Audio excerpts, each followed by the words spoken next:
Today we are making Greek turkey rice bowls.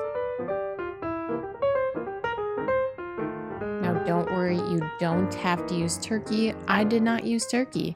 There are a few steps in this recipe, so let's start out making our tzatziki sauce. So we need a half cup of shredded cucumber. I'm using an English cucumber. It tends to have fewer seeds in it, so I just did a half cup of that. I did not worry about squeezing out any of the liquid in the cucumber. So I'm gonna put that in a small bowl. And then we need Greek yogurt, plain Greek yogurt. I'm using 4% fat just because I like the richness that the fat brings. So we need 1 cup of Greek yogurt. I am using my half cup measuring cup, so I will have 2 of my half cups. And we're gonna put that right in with our cucumber. And the second and last half cup, giving us our full cup of Greek yogurt. Next, we're going to add the juice of 1 lemon. Fresh lemon juice is always best. It's going to give you the best flavor. You can use bottled lemon juice, but if you can, I suggest using fresh lemon juice. And if you get any seeds in there, just make sure to get those out. I use my hand as a little strainer. Sometimes it doesn't work perfectly. If you have a small sieve, that would be a great option. Next up, we need dry dill. So we're going to add 2 teaspoons of our dry dill. If you use fresh dill, I would probably use a few tablespoons. Next, we're going to add 1 tablespoon of olive oil and then 2 cloves of garlic minced. Yes, you can absolutely use jarred, but again, sim with the lemon. If you can use fresh garlic cloves, all the better. At the end of this recipe, your hand is going to smell like garlic for a few days. And if you know any tips to getting the garlic smell from the garlic oil off of your fingertips, leave me a comment. And into our bowl with our garlic, and then go ahead and mix that all together. Lastly, we're going to add some salt. Now, there's no prescribed amount of salt. This is just to taste. The salt is going to bring the flavors out even more. So give it a taste test. You may need to add more salt. This is totally up to you, your preference. I undersalted just about everything in this recipe just because we're adding salt in the different steps of it, and I didn't want to oversalt anything. You can always add more salt to your bowl at the end.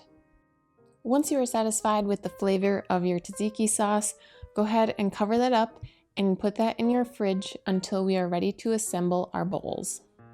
Next up, we're going to need a medium bowl. We're going to be making the tomato salad. So you're going to need 10 ounces or about a pint of grape or cherry tomatoes, and we are going to quarter those.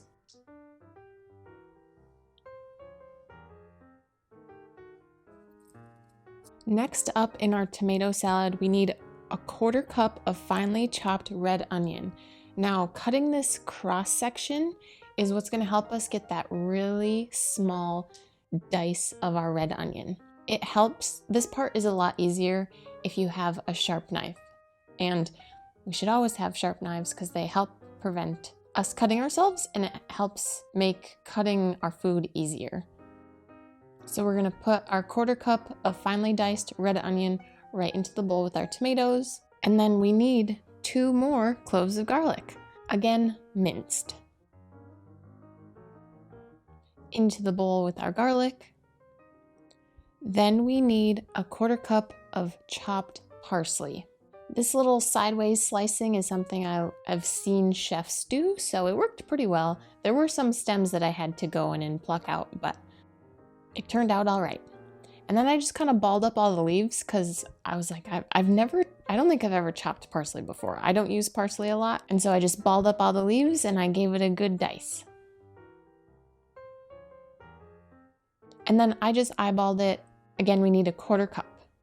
Then we are going to add 1 tablespoon of olive oil. I forgot to mention this before, but I'm using extra virgin olive oil in this recipe. And then we're going to add 1 tablespoon of red wine vinegar. I'm using extra virgin olive oil because it has a rich flavor that's great for like marinades and sauces. And then we need to salt and pepper our tomato salad to taste. So I'm started with a little bit, stir it up, give it a taste test, and then add more salt and pepper if I need it. Again, these flavors are going to marinate as they sit in the fridge while we're doing the other steps. So you can always add more salt or pepper later on if you need to. And then again, cover your tomato salad and we're gonna pop that in the fridge. Our next step, this is part 3 of 4, hang in there. We are making the lemon parsley rice. So you need to boil 3 cups of chicken broth. I didn't have chicken broth, so I'm just making chicken broth with my broth base here. Just follow your broth instructions. For me, for every 1 cup of water, I needed 2 teaspoons of broth base. I'm gonna mix that in a little bit, but once the water starts to heat up and boil, it'll start to dissolve on its own. So I'm gonna set that on the stove and bring that to a boil so that I can add my rice. And this recipe calls for white rice. The only white rice I had was jasmine rice, so that's what I used. And we are going to wash this rice. We're going to have 1.5 cups of rice. I'm using my little 1/4 cup measuring spoon here. And we're gonna go ahead and wash the rice. It's okay if you don't wash the rice, I won't tell. But washing it, if you have a large strainer, fine mesh strainer, and you just run water over it until the water coming out of your rice runs clear, that's what you want. So my broth has come to a boil. I need to put it on my smaller burner because that's the only burner that I can keep something simmering. And then I'm gonna add my washed rice right in there. And then just cook your rice according to the instructions on your rice package. Finally, we're getting on to the meat of the matter. We need 2 tablespoons of olive oil. At this step, I'm using light olive oil. I use light olive oil when I'm cooking something at a higher temperature. And then this recipe calls for us to use ground turkey. I didn't have ground turkey, but I was thinking Greek, lamb, venison to me is closer to lamb than turkey is, so I'm just using ground venison. You can use whatever ground meat you would like. So 1 pound of that, along with 1/2 of a white onion. I only had Vidalia onions and I had some smaller ones, so I diced up one of my small Vidalia onions, and then we're just gonna brown up our ground meat with our onions. Now, as we are browning up our ground meat, there are some ingredients that we're going to want to get ready.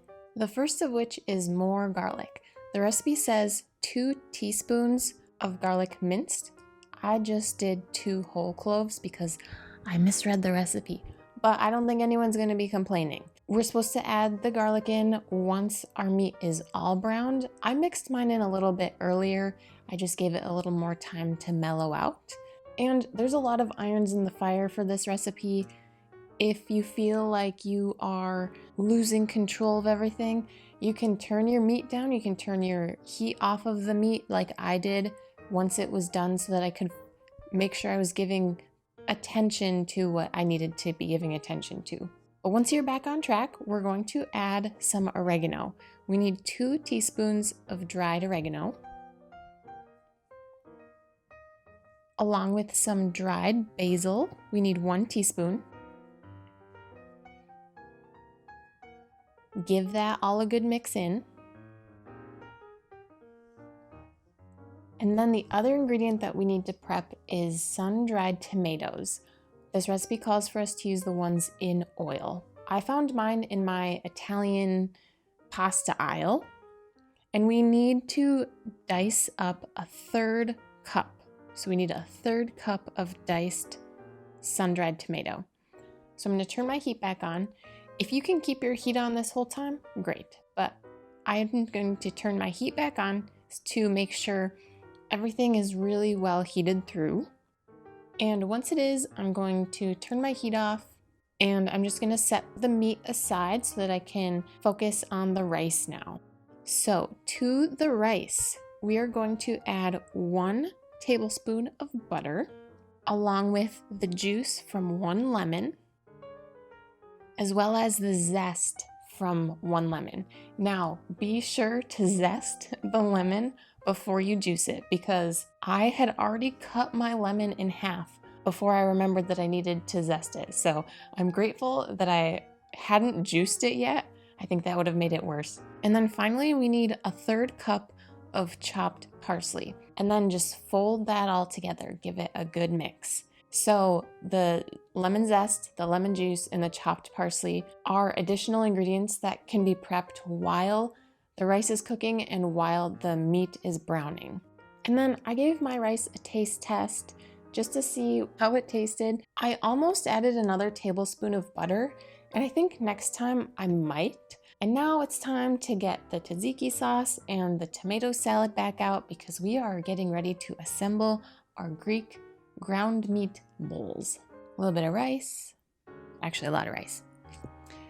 For this recipe, next time I make it, I think I'm only going to make 1 cup of rice instead of 1.5 cups of rice, because I like to have about equal parts rice to meat, and I think there was more rice than meat. So that's just my note on this recipe. Another note is some people don't care for tomatoes, or they don't care for tomatoes with warm foods. And so I honestly think you could make the salad with chunks of cucumber instead of the tomato. Or you could do a mixture of tomatoes and cucumbers in your Greek bowl. And then I like to dollop on plenty of tzatziki sauce.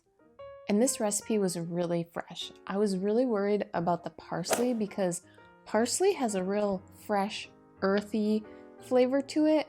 And I was really happy with how well it complemented the rice and it complemented the tomato salad, and all of the ingredients together, it was really good. One final note is that this recipe would be really good if you put all of these ingredients into a pita and make kind of a Greek burrito. So would I make this recipe again? I think so. It did take a lot of steps, but it was a really light but satisfying meal. I will be sure to link the ingredients and all of the instructions down below in the description for you guys, along with the link to the original recipe. And if you guys liked this recipe, go ahead and click here on screen, and I will see you guys there.